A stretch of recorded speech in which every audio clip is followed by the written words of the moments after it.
Hi guys, so I'm going to try to answer the question for those who think that why the fair value through P&L treatment and why the fair value through OCI treatment. So first let's have clarity on this, that OCI, other comprehensive income, is a continuation of profit and loss.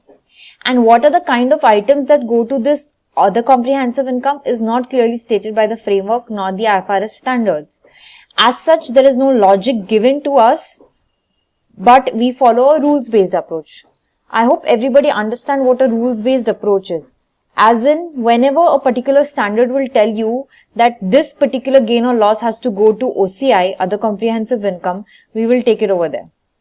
According to the standard, whenever they say it, we'll take it over there. However, is there any logic that people have derived? Yes, there is a logic that certain accountants or people who have got a good hang over IFRS have derived.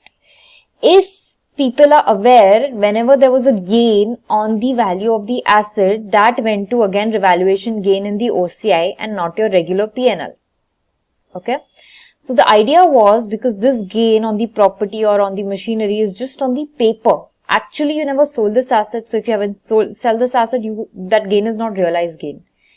If unrealized gain goes over here in the P&L, then it will reflect in this profit for the year.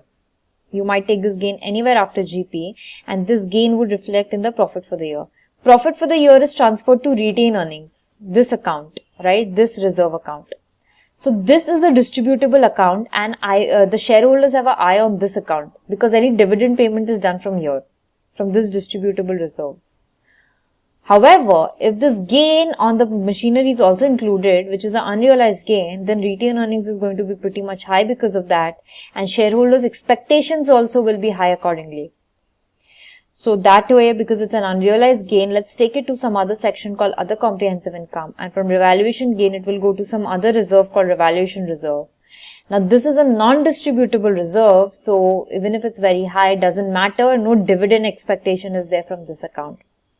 Same way, when you have shares and if it's for short term, the gain goes in your regular PL because this gain will hit the retained earnings, which is fine because you'll be able to realize this in the near future.